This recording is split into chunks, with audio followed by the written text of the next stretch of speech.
الحمد لله نحمده ونستعينه ونستغفره ونؤمن به ونتوكل عليه ونعوذ بالله من شرور أنفسنا ومن سيئات أعمالنا من يهده الله فلا مضل له ومن يضلل فلا هادي له وأشهد أن لا إله إلا الله وأشهد أن محمدا عبده ورسوله أرسله بالحق بشيرا ونذيرا وداعيا إلى الله بإذنه وسراجا منيرا أما بعد فإن خير الحديث كتاب الله وخير الهدي هدي محمد صلى الله عليه وسلم وشر الأمور محدثاتها وكل محدثة بدعة وكل بدعة ضلالة وكل ضلالة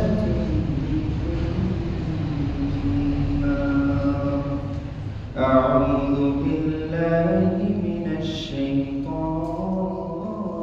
الرجيم بسم الله الرحمن الرحيم فاعلم أنه لا إله إلا الله وقال تعالى أيضا قل هل يستوي الذين يعلمون والذين لا يعلمون وقال رسول الله صلى الله عليه وسلم فضل عالمي على العابد كفضل القمر على سائر الكواكب আলহামদুলিল্লাহ সমস্ত প্রশংসা সমস্ত গুণগান সমস্ত গুণকীর্তন সেই মহিয়ান গরিয়ান আল্লাহ সুবহানাহু ওয়া তাআলা নিমিত্তে যে আল্লাহ সুবহানাহু ওয়া তাআলা দীর্ঘ একটি সপ্তাহ পরে আজকের এই জুমার দিন আজকের এই ঈদের দিনে আপনাকে আমাকে মসজিদে আসার তৌফিক দান করেছেন যে আল্লাহ সুবহানাহু ওয়া তাআলা আপনাকে আমাকে দুনিয়ার সব চাইতে বড় নিয়ামত সুস্থতা দান করেছেন এবং দুনিয়ার যত কর্মব্যস্ততা আছে সমস্ত কর্মব্যস্ততা থেকে আপনাকে আমাকে খারিজ রেখেছেন যত আরোগ্য রয়েছে সমস্ত রোগ থেকে আরোগ্যতা দান করেছেন যে আল্লাহ সুবহানাহু ওয়া তাআলা আপনাকে আমাকে তার হুকুম দুরাকাত জুমার সালাত আদায়ের স্বার্থে আযানের পূর্বেই মসজিদে নিয়ে এসেছেন সেই জন্য তার দরবারে লাখ কোটি শুকরিয়া সকলেই বলি আলহামদুলিল্লাহ আলহামদুলিল্লাহ সাথে সাথে দরুদ বর্ষিত হোক সে নবীর উপর যে নবী তার গোটা জীবনটাকে ইসলামের জন্য বিলিয়ে দিয়েছেন যে নবী তার দায়িত্বকে সম্পূর্ণ করেছেন যে নবী দ্বীনের প্রতিটা বিষয় প্রতিটা কথা প্রতিটা কাজ আপনার কাছে আমার কাছে গোটা মুসলিম জাতির কাছে পরিপূর্ণভাবে পৌঁছে দিয়েছেন সে নবীর উপর আমরা সকলেই দরুদ পাঠ করি সকলেই বলি আল্লাহুম্মা সাল্লি আলাইহি আল্লাহুম্মা বারিক আলাইহি। সম্মানিত দিনী ভাই, আমরা গত জুমায় আলোচনা শুনেছিলাম নিসফুশ শাবান সম্পর্কে, তার ফজিলত কতটা, তার গুরুত্ব কতটা, এবং তার ভয়ঙ্কর যে বিদআতগুলো রয়েছে সেই বিদআত থেকে বেঁচে থাকার উপায় গত জুমায় আলোচনা করে শেষ করেছিলাম। তারই ধারাবাহিকতায় আজকের জুমায় এমন একটি বিষয় চয়ন করেছি, এমন একটি বিষয় পছন্দ করেছি যেটা প্রতিটা মুসলিম পুরুষ এবং নারী, প্রতিটা মুসলিম বালক এবং বৃদ্ধা যারাই রয়েছে সমস্ত মানুষের উপর এই বিষয়টা ফরজ, সেটা হচ্ছে দ্বীনে ইলম শিক্ষা করা। এই বিষয়টা যখনই বললাম আপনার হয়তোবা মনে হতে পারে যে এই বিষয়ে তো বহু আলোচনা শুনেছি, বহু আলেমের কাছে দ্বীনের ফজিলত সম্পর্কে জেনেছি, যে দ্বীন শিখতেই হবে, এটা আল্লাহ সুবহানাহু ওয়া তাআলা ফরজ করে দিয়েছেন। যেমন সালাত ফরজ, যেমন যাকাত ফরজ, যেমন অর্থ থাকলে হজ ফরজ, তেমনি ভাবে প্রতিটা মানুষের উপর দ্বীনে ইলম শিক্ষা করা, দ্বীনের বিষয়ে জ্ঞান অর্জন করা, এটাও ফরজ। যদিও আমরা সকলেই জানি, কিন্তু যখনই মানার বেলায় যাই, মানতে গিয়ে দেখি যে দ্বীন শিক্ষা করা আমাদের জন্য অতটা গুরুত্বপূর্ণ নয়। যদি গুরুত্বপূর্ণ হতো তাহলে দুনিয়াতে চলার জন্য তুমি যে শিক্ষা অর্জন করাকে গুরুত্ব দিচ্ছ, তোমার আখিরাতের সম্পদ, তোমার আখিরাতে চলার পথ যে শিক্ষা তৈরি করে দেবে, সেই শিক্ষাকে তুমি ততটুকুই প্রাধান্য দিতে। যদি বাস্তবে দেখতে চাই, তুমি আখিরাতকে ভুলে গিয়ে তুমি দুনিয়া অর্জনের পিছনে ছুটেছো, তোমার কাছে ওই ইলম শিক্ষা করাটা এটা নগণ্য একটা বিষয় মাত্র, যেটাকে তোমার রব ফরজ করে দিয়েছে। সুতরাং আজকে এই বিষয়টি বলার কারণ কি হতে পারে? সামনে তোমার জন্য রমজান আসছে, যে মাসে তোমাকে ইবাদতে ধাবিত হতে হবে, যে মাস তোমার জন্য কল্যাণ বয়ে নিয়ে আসবে, যে মাস পারে তোমাকে জান্নাতে পাঠাতে, যে মাস পারে তোমাকে লাইলাতুল কদর দিতে, এমন একটি মাস তোমার জন্য অপেক্ষামান, যে মাসটি তুমি উপভোগ করতে পারবে, তার স্বাদ তখনই তুমি চাইতে পারো যখন তোমার মধ্যে দ্বীন বিষয়ে জ্ঞান থাকবে।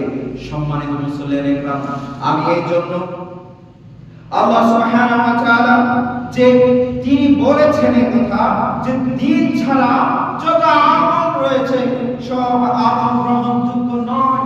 অর্থাৎ দ্বীন শিক্ষা যদি আপনার মধ্যে না থাকে, আপনি আমল করছেন, সেটা গ্রহণযোগ্য হবে এ কথা আপনার রব বলে না। আপনার রব বলে তার পবিত্র কোরআনের 47 নম্বর সূরা মুহাম্মাদের 19 নম্বর আয়াতে তিনি স্পষ্ট ভাষায় কথা বলে দিয়েছেন। তিনি বলেন, ফা'আলাম আন্নাহু লা ইলাহা ইল্লাল্লাহ। আপনার আল্লাহ বলেছেন কথা, ফা'আলাম, অথবা তুমি জ্ঞান অর্জন করো, আন্নাহু লা ইলাহা ইল্লাল্লাহ, নিশ্চয়ই আল্লাহ সুবহানাহু ওয়া তাআলা ছাড়া কোনো ইলাহ নেই। এই বিষয়ে তোমাকে জ্ঞান অর্জন করতেই হবে। তোমার রব এই কথা বলে দিয়েছে। তোমার রব বলেছে, অতঃপর তোমরা জ্ঞান অর্জন করো, আল্লাহু, নিশ্চয়ই ওই বিষয়ে, যে বিষয় যে লা ইলাহা ইল্লাল্লাহ, তোমার রব ছাড়া কোনো ইলাহ নেই, কোনো প্রভু নেই, যার ইবাদত তোমরা করতে পারো, এমন কোনো প্রভু নেই। তোমার রব কথাটি এমনি এমনি বলেনি। তোমাকে যে বোঝানো হচ্ছে, তোমাকে যে বলা হয়ে থাকে যে মাজারে গেলে তোমার সিজদা করলে তোমার মনের আশা পূর্ণ হয়, সুতরাং তুমি শুনে রেখো, তুমি দ্বীন সম্পর্কে মূর্খ, তুমি দ্বীন সম্পর্কে অনেক অজ্ঞতা পোষণ করো। তোমার মধ্যে দ্বীনের কোনো ছিটাফোঁটা থাকতেই পারে না। যদি থাকতো তুমি বলতে হাদা শিরক, এটাই হচ্ছে শিরক, এই শিরক করলে আল্লাহ সুবহানাহু ওয়া তাআলা আমাকে ক্ষমা করবে না। তুমি এই কথা বলতে, কিন্তু তুমি তাদের কথা শুনে তুমি মাজারে সিজদায় লুটিয়ে পড়ছো। তুমি এমন ভাবে তার কাছে যাও যে এই মৃত ব্যক্তি তোমাকে যেন দেয়, এই মৃত ব্যক্তি যেন তোমাকে সব কিছু দিয়ে দিচ্ছে, এই মৃত ব্যক্তির কাছে তোমার সমস্ত চাওয়া পাওয়াকে রাখছো। সুতরাং তুমি শুনে রাখিও এই কথা, তোমার রব এই জন্যই বলেছে পাগলা তুমি জ্ঞান অর্জন করো, আগে তুমি আগে জ্ঞান অর্জন করো, তারপর আমলে নেমে যাও। তোমার জ্ঞান যদি না থাকে সেই বিষয়ে, তাহলে কিসের তোমার আমল? তুমি যদি জানোই না যে এটা কোন বিষয়, এটা করলে কি হতে পারে, এটা কার জন্য করছি, এই আমলটা করা কি আমার দিনে রয়েছে কিনা, যদি এগুলো চিন্তা করতে না পারো, তাহলে তুমি মনে রাখো তুমি গোমরাহের মধ্যে, আর তোমার ওই আমলগুলো বাতিল আমল হিসাবে গণ্য করা হবে। অর্থাৎ তোমার রব এসেছে শিক্ষা ছাড়া আমল গ্রহণযোগ্য হবে না, সেদিন শিক্ষা ছাড়া কোনো আমল সেদিন গ্রহণযোগ্য হবে না। তুমি জানো না তুমি আমল করছো, তুমি জানো না তুমি শিরক করে ফেলো, তুমি জানো না তুমি বেদাতের সাথে সম্পৃক্ত, তুমি জানো না কথা। আমি তোমাকে বলছি ভাই আমার, তোমার রব এমনি এমনি কথা বলেন, তোমার রব এমনি এমনি বলেন এই কথা। তিনি এই জন্যই বলেছে তোমাকে শিক্ষা অর্জন করতেই হবে। তোমার রাসূল কি বলেছে জানো? তোমার রাসূল বলেছে তালাবুল ইলমি ফারিদাতুন আলা কুল্লি মুসলিম। প্রত্যেক নর এবং নারী, প্রত্যেক ছেলে এবং মেয়ে, প্রত্যেক পুরুষ এবং মহিলা যারা রয়েছে তোমরা, তোমাদের উপর তালাবুল ইলমি, ইলমটাকে তলব করা, ইলমটাকে শিক্ষা করা ফরজ করা হয়েছে। যেমন ফরজ তোমাদের উপর সালাতকে করা হয়েছে, যেমন ফরজ তোমাদের উপর যাকাতকে করা হয়, যেমন ফরজ তোমাদের উপর হজকে করা হয়েছে, তেমন তোমার উপর ফরজ জ্ঞান অর্জন করা। ওহে মুসলিম, তুমি এখন বলো তুমি নির্যাতিত, তুমি এখন হুজুরের ধার ধারতে হয় না, তোমাকে এখন হুজুর যা বলে সেটাকে মেনে নিতে হয় না। তুমি কতটা নির্ভুল, তুমি কতটা নির্ভুল। তোমাকে যদি কেউ বলে যে এটা ভালো এটা খারাপ, তুমি সেটাকে যাচাই ছাড়া মানতে চাও না, তুমি সেটাকে যাচাই ছাড়া মানতেই চাও না। তুমি ভালো কোনটা খারাপ কোনটা আগে যাচাই করো। কিন্তু তুমি তখনই বোকা সেজে বসে থাকো, তখনই তুমি বোকা আহম্মক সেজে বসে থাকো যখন কোনো দ্বীনের বিষয় তোমার কাছে আসে। কই তুমি তো একদিন ওই কাজ করতে পারো না যে আমি আজকে থেকে দ্বীন সম্পর্কে জেনে আমল করব, আমি আজকে দ্বীন সম্পর্কে জানবো তারপরে আমল করব। কোনোদিন এই কথা বলনি। তুমি দোষ চাপিয়ে দাও ওই আলেমের গানে, যে আলেম বলেছে এটা করো, অথচ আলেম নিজের স্বার্থ হয়তো সেখানে ছিল, যে কারণে কথাটাকে তার নিজের মতো বলেছে। হয়তো কোনো বাধ্যবাধকতা ছিল যে এখানে বলা যাবে না কথা, যদি বলি তাহলে হয়তো আমার চাকরি থাকবে না, হয়তো আমাকে দু চারটি কথা শুনতে হবে, হয়তো আমাকে উপর মহল থেকে চাপ দেওয়া হবে। সেই বাধ্যবাধকতার মধ্য থেকে হয়তো অনেক জিনিসকে তোমাদের কাছে সহজভাবে উপস্থাপন করছে, তোমাদের কাছে সহজভাবে বলে দিচ্ছে, যেটা আদৌ এতটা সহজ ছিল না যতটা সহজ তোমার আলেম বলেছে। তুমি সেটাকে গ্রহণ করে নিলে, তুমি সেটাকে আমলে নিয়ে নিলে, অথচ তুমি জানার চেষ্টাই করনি সে আমলটাকে আদৌ তোমার রাসূল করেছিল, আদৌ তোমার আল্লাহ কি আদেশ করেছিল সে বিষয়ে, যে বিষয়ে তুমি আমল করো। সুতরাং তুমি পার পেয়ে যেতে পারবে না ভাই আমার, তোমার পার পাওয়ার কোনো সুযোগ নেই, কোনো অবকাশ নেই। তোমাকে ধরা খেতেই হবে সেদিন। তোমার রব তো স্পষ্ট ভাষায় এই জন্যই বলে দিয়েছে যে ফাআলাম আন্নাহু লা ইলাহা ইল্লাল্লাহ। সুতরাং তোমরা ফাআলাম, অথবা তোমরা জ্ঞান অর্জন করো আন্নাহু, সে বিষয়ে, যে বিষয়ে লা ইলাহা ইল্লাল্লাহ, তোমার রব ছাড়া যে কোনো ইলাহ হতে পারে না, তুমি সে বিষয়ে আগেই জ্ঞান অর্জন করে রাখো। সুতরাং আমি তোমাকে এই কথা বলছি, আমি তোমাকে এই কথা বলছি, যদিও কথাটা পুরাতন হতে পারে তোমার কাছে, যদিও পুরাতন কথা হতে পারে এটা তোমার কাছে, কিন্তু তুমি মনে করিও তোমার এই পুরাতন কথাটা তুমি কতটুকু আমল করতে পেরেছিলে। তোমাকে তো বহু পূর্বে বহু আলেম বলেছে কথা যে এলেম তোমাকে শিক্ষা করতেই হবে, এলেম তোমাকে শিক্ষা করতেই হবে। তুমি সেটাকে প্রাধান্য দাও না ভাই আমার। আবারও তোমার কাছে আমি বলছি, তোমার রব তোমার প্রতিটা পরশ সম্পর্কে জিজ্ঞাসা করবে, তোমার রব তোমার প্রতিটা পরশ সম্পর্কে জিজ্ঞাসা করবে, যেগুলো তোমার উপর বাধ্য করে দেওয়া আছে তোমাকে করতেই হবে। সেই বিষয়গুলোর মধ্যে ইলম রয়েছে, যেটাকে তুমি প্রাধান্য দিয়েই থাকো না। সম্মানিত দ্বীনি ভাই, তোমার রব কি বলেছে জানো? তোমার রব বলেছে জ্ঞানী এবং অজ্ঞ, যারা জ্ঞানহীন তারা কখনো সমান নয়। এই কথা তোমার রাসূল বলেছে। তুমি যাদেরকে সমাজে সম্মান করে থাকো, যাদেরকে তুমি সমাজে জ্ঞানী মনে করো, অথচ তারা জ্ঞানী নয়, অথচ তারা সে বিষয়ে অজ্ঞ, যাদেরকে তুমি মাস্টার ডিগ্রি পাস মনে করে থাকো, তারা দ্বীন সম্পর্কে একেবারে জাহেল, একেবারে মূর্খ, তারা দ্বীন সম্পর্কে কিছুই জানে না। একটা ছোট্ট বাচ্চা যে মাদ্রাসায় পড়ে সে জানে তাফসীর কি, সে জানে তার রবের, তাদের রবের সম্পর্কে আকীদা কি পোষণ করতে হবে, তার রব সম্পর্কে সে পূর্ণ জ্ঞান রাখার চেষ্টা করে। যে ক্লাস 5 এর ছাত্র সমান তুমি মাস্টার ডিগ্রি পাস করে এসেছো, তুমি ক্ষমতা রাখো না সে বিষয়ে। তোমার রবকে তুমি বলো সে নাকি বিরাজমান সবখানে। আমি বলছি না তোমার এই কথা তুমি বল যুক্তি বল জিনিস জেনেছো, তোমাকে কেউ বা কারা জানিয়েছে, কেউ বা কেউ তোমার সামনে উপস্থাপন করেছে যে তোমার রব সর্বদাই বিরাজমান থাকে, তোমার রব সর্ব অবস্থায় সব জায়গায় থাকে। কেউ বা কারা তোমাকে বলেছে, তুমি সেটাকে আমলে নিয়ে এসেছো আর তুমি মনে করো তোমার রব সর্ব জায়গায় আছে, তুমি সেটাকে বিশ্বাস করেছো। একটি বারও কি যাচাই করনি? একটি বারও কি যাচাই করার প্রয়োজন মনে করনি? আদৌ কি ওই ব্যক্তি সঠিক কথা বলেছে কিনা, সে কি আদৌ এই কথা সঠিক প্রমাণ দিতে পারবে কিনা? তার রব যে বলেছে সমস্ত জায়গায়, এটা কি আদৌ সত্য কিনা? তুমি ডিগ্রি পাস করে এসেছো বটে, কিন্তু সে কথা যাচাই করার মতো ক্ষমতা তোমার মাঝে নেই। আমি এই জন্যই তোমাকে মূর্খ বলছি, আমি এই জন্যই তোমাকে মূর্খ বলছি। তোমার রব বলেছেন সূরা জুমার পবিত্র কোরআনের 39 নম্বর সূরা 9 নম্বর আয়াতে তিনি বলেন, কুল হাল ইয়াস্তাবিল্লাযীনা ইয়া'লামুনা ওয়াল্লাযীনা লা ইয়া'লামুন। তোমার রব তোমার রাসূলকে বলছে, কুল হে নবী আপনি তাদেরকে বলে দিন, হাল ইয়াস্তাবিল্লাযীনা ইয়া'লামুনা, যারা জানে সমস্ত বিষয়গুলো সম্পর্কে, যারা সব বিষয় সম্পর্কে জানে, ওয়াল্লাযীনা লা ইয়া'লামুন, এবং যারা সব বিষয় সম্পর্কে জানে না, তারা কি কখনো সমান? তারা কি কখনো সমান? হাল ইয়াস্তাওয়ি, তারা কি সমান হতে পারে? তারা কি কখনো সমপর্যায়ে দাঁড়াতে পারে? যারা জানে এবং তারা যারা জানে না। তোমার রব এই কথা তোমার রাসূলকে বলেছে, তাদের বলে দিন এই কথা। যারা জানে এবং যারা জানে না, তারা কি কখনো সমান হতে পারে? সুতরাং তোমার রব তোমাকে এমনি এমনি কথা বলেনি, তোমার রব এমনি এমনি বলেনি।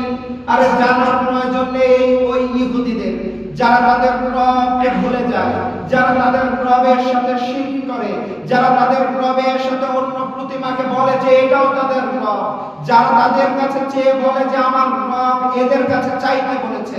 সুতরাং তুমি তাদের কথা ছেড়ে দাও, তারা জানে না, জানার চেষ্টাও করে না।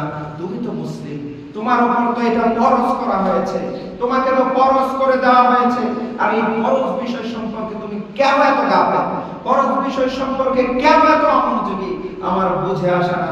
তুমি মনে করো যে পর্দা করা ফরজ, তুমি মনে করো যে সালাত আদায় করা ফরজ, তুমি এটা মনে করো না যে ইলম শিক্ষা করা ফরজ, তুমি মনে করো এটা ফরজ, কিন্তু করলেও হয় না করলেও হয়। তাই তো আমি তোমার কাছে সেই পুরনো বিষয়কে আবার তুলে ধরেছি, যেটা আমি তোমার মধ্যে দেখতে পাই না, যেটা আমি তোমার মধ্যে দেখতে পাই না। আমি যাহা বলছি তুমি তাহাই শুনছো, আর তাহা শুনে তুমি তাহাই ইবাদত করার জন্য তুমি অগ্রসর হয়ে যাও। তুমি এমন মুসলিম, তুমি এমন মুসলিম, তোমার রবের কথায় তোমার কিছুই যায় আসে না। যে তোমার রব যে তোমাকে আদেশ করে, তোমার রাসূলকে যে বলে দিয়েছে হে নবী আপনি তাদেরকে বলে দিন, যারা জ্ঞানী এবং যারা অজ্ঞ, যারা জ্ঞান সম্পর্কে কোনো ধারণা রাখে না, তারা কি কোনোদিন সমান হতে পারে? সেটা হতে পারে মর্যাদা, হতে পারে দ্বীনের যতগুলো স্তর রয়েছে সে বিষয়ে জানা, হতে পারে অনেক কিছু সম্পর্কে একজন মানুষ জানে একজন মানুষ জানে না, তারা দুজন কিভাবে সমান হতে পারে? তোমার রব এই জন্যই বলেছে। এখন তুমি যদি কথাকে ঘুরিয়ে নিয়ে ওই মসজিদের ইমামের কাছে ঠেকিয়ে দাও যে যারা জানে ইমামরা জানবে আর আমরা জানবো না, ইমামের সাথে আমরা সমান হতে পারবো না, যদি তুমি এই কথা কল্পনা করে থাকো, যদি তুমি এই কথা তোমার ব্রেনকে বুঝিয়ে থাকো, তাহলে তুমি ভুল বুঝেছো।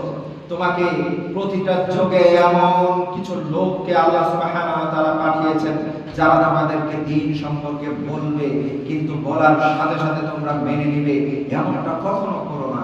তারাও তো মানুষ, তারাও তো আদম আলাইহিস সালামের সন্তান, তাদেরও ভুল হতে পারে, তারা ভুল বলতে পারে, তারা হয়তো অনেক কিছুর কারণে তোমাকে ভুলটাই শেখাচ্ছে, সে কথা তুমি হয়তো জানো না, তুমি শুনেছ আর আমল করেছ।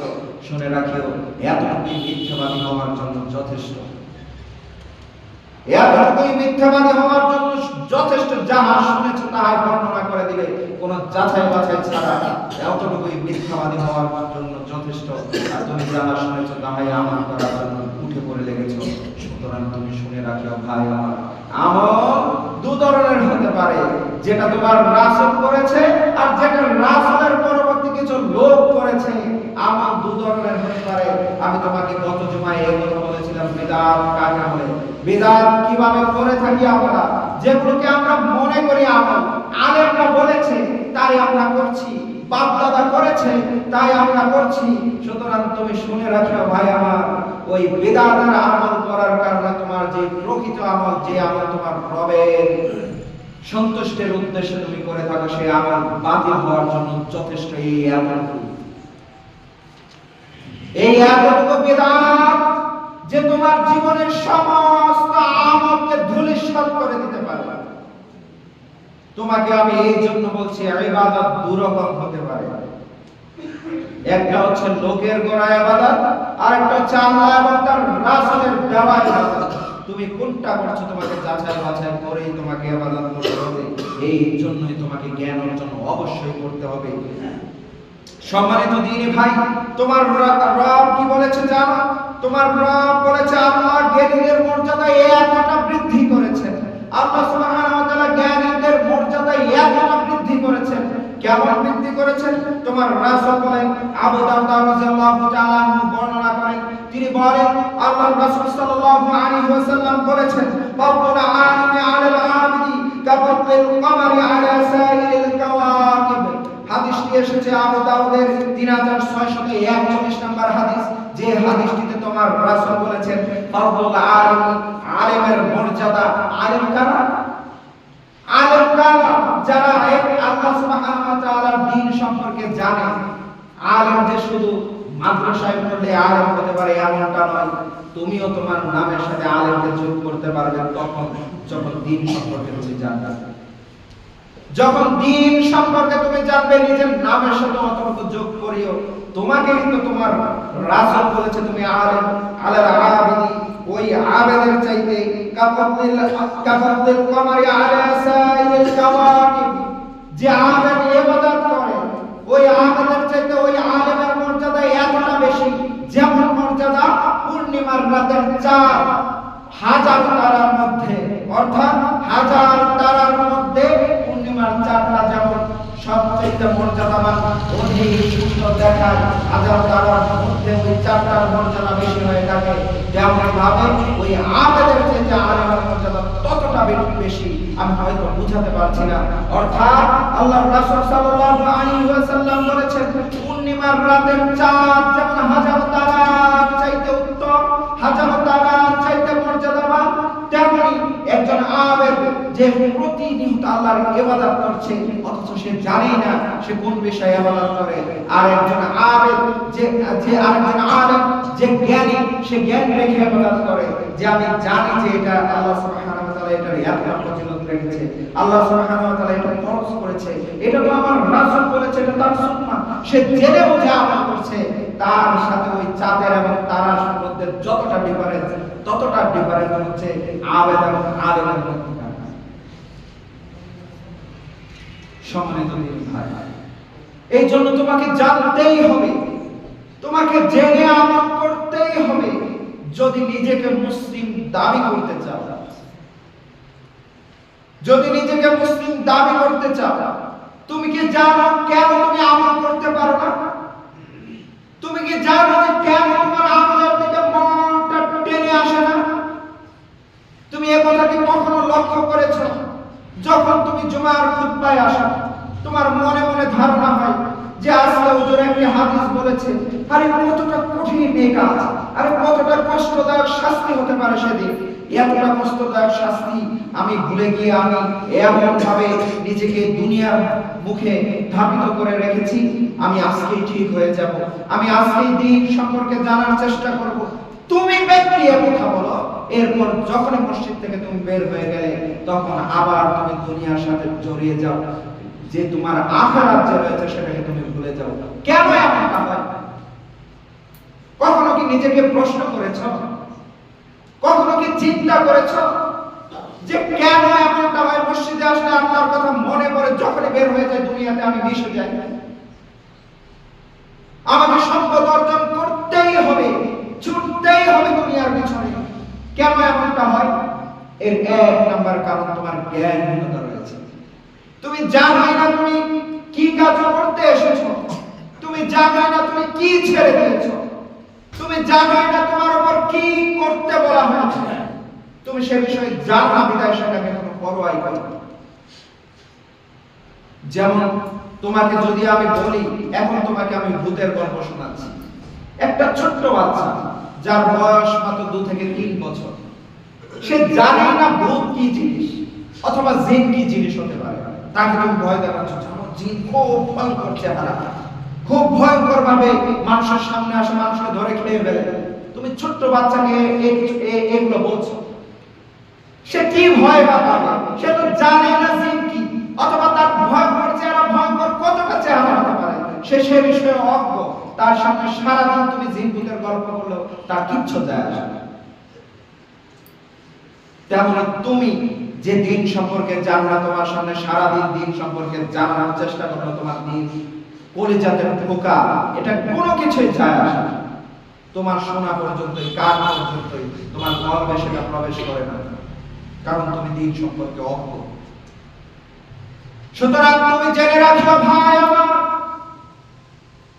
তুমি জেনে রাখো, যখন তুমি জানবে যে সালাত যদি আমি না করি আমার কি শাস্তি হতে পারে, আমার রব আমাকে কিভাবে ধরতে পারে, আমার রব আমার কোন কোন কাজে তিনি মুখ ফিরিয়ে দিতে পারে, আমার রব আমার কোন কোন কাজে আমার থেকে আমার উপর রাগান্বিত হতে পারে, তুমি এগুলো যখনই জানতে পারো, তুমি তো বান্দা মাত্র, ছোট্ট একটা নগণ্য বান্দা, যার জীবনটাই পাপাচার দিয়ে ভরে ফেলেছে।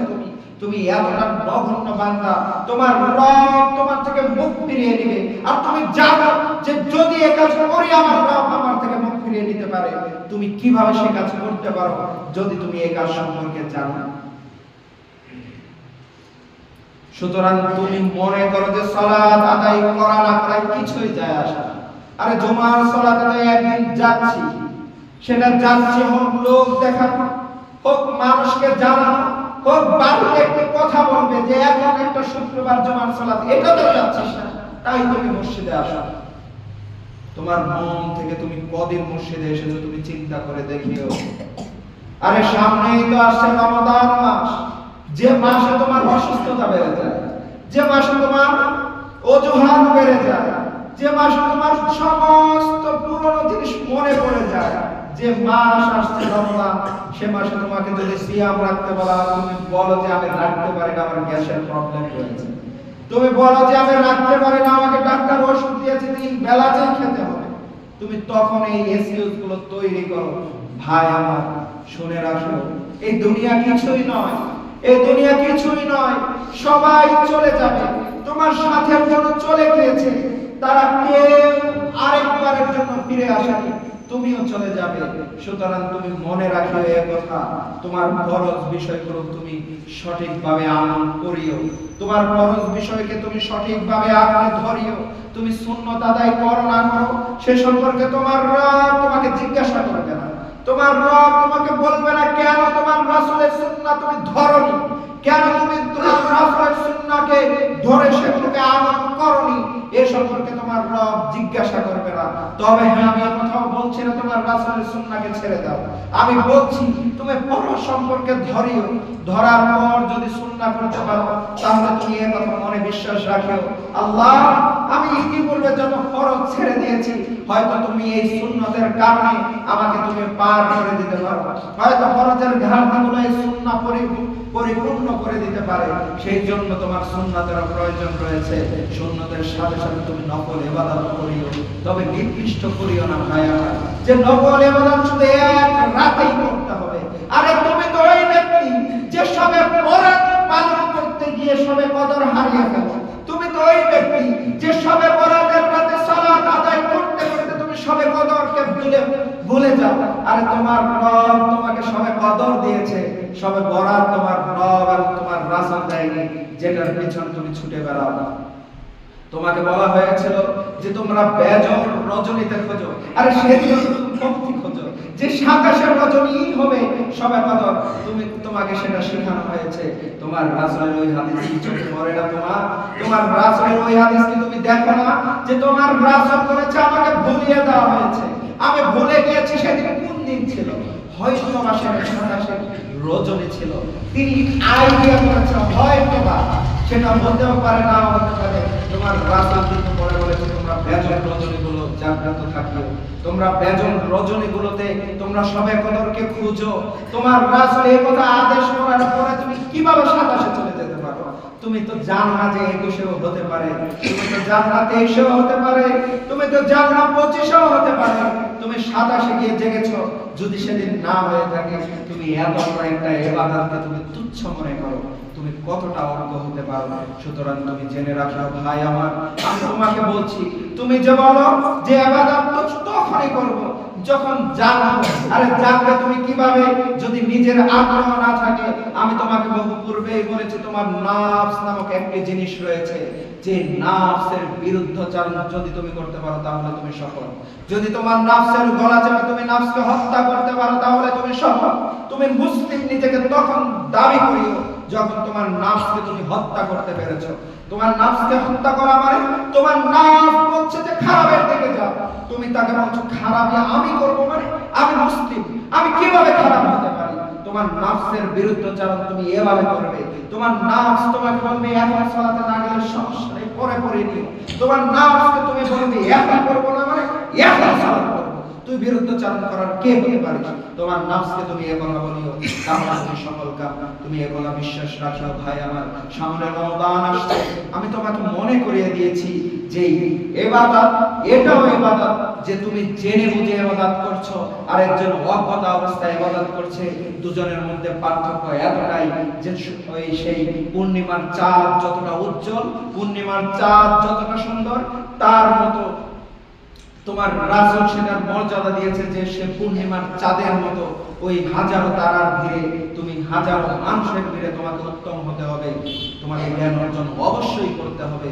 তোমার রব এবং তোমার রাসূল এই কথা বলেছে। আমি তোমাকে বলছি তুমি যে মনে করো যে আমি কিভাবে এই কথা মানতে নারাজ হতে পারি, তোমার রব বলেছে কোরআনের মধ্যে রয়েছে উপদেশ, তোমার রব বলেছে কোরআনের মধ্যে রয়েছে শিফা, তোমার রব বলেছে কোরআনের মধ্যে রয়েছে জিকির, তোমার রব বলেছে কোরআন হলো সত্য মিথ্যার পার্থক্যকারী।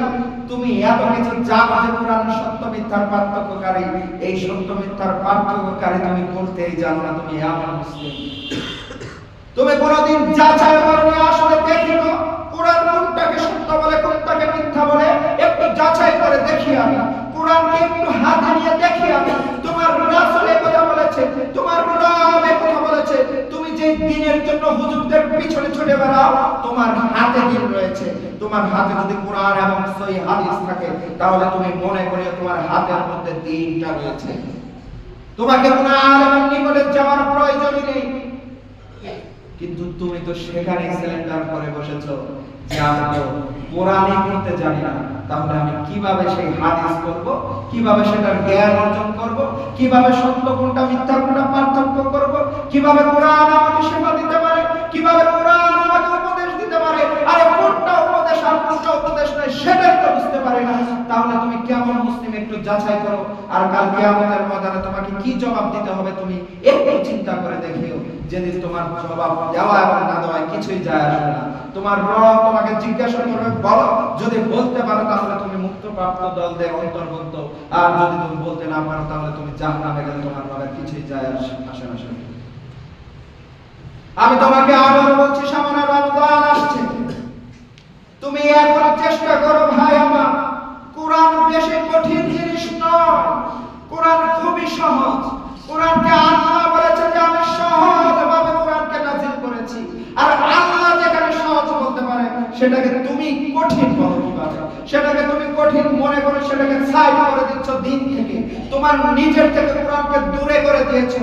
সম্মানিত মা ও বোনেরা, আপনারা যারা রয়েছেন, যারা কোরআনকে ওই টেবিলের উপর রেখে দিয়েছেন, হয়তো কোনোদিন খুলেও দেখেন না, কোরআনের উপরে এক ইঞ্চি পরিমাণ ধুলো পড়ে গিয়েছে, কোরআনটাকে একটু পরিষ্কার করে খুলে দেখিয়ে আপনি বলেন যে সংসারে কেন এত অশান্তি?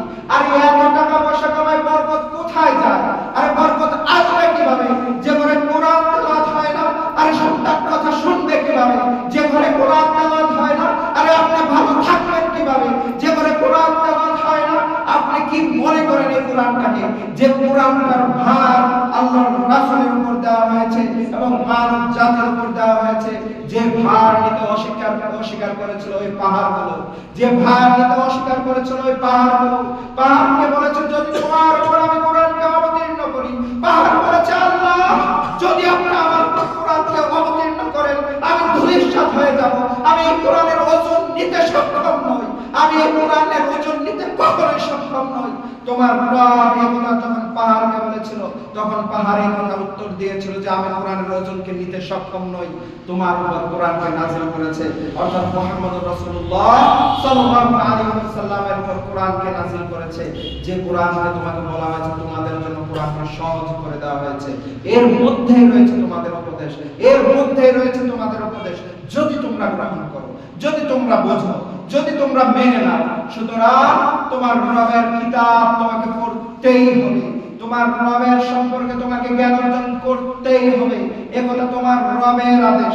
তোমার রব বলেছে ফাআলাম আন্নাহু লা ইলাহা ইল্লাল্লাহ, অথবা তোমার রবের সম্পর্কে তুমি জ্ঞান অর্জন করো, তোমার রব একজন, তোমার রব দ্বিতীয় কেউ হতে পারে না। কুল হুয়াল্লাহু আহাদ, তিনি এক এবং অদ্বিতীয়, তার কোনো শরীক হতে পারে না, লা শারীকা লাহু, তার কোনোদিন কোনো শরীক হতে পারে না। তুমি এই কথা শিখে তারপর নিজে বাস্তবায়ন করিও ভাই আমার, তুমি যে কখন শিরক করে বসো তুমি নিজেও বোঝো না, তুমি এই জন্য বোঝো না তোমার জ্ঞান নেই তাই তুমি বোঝো না, আর কাল কিয়ামতের ময়দানে তোমার রবকে তুমি এই কথা বলতে পারবে না যে আল্লাহ আমার জ্ঞান ছিল না তাই আমি ইবাদত করতে পারিনি।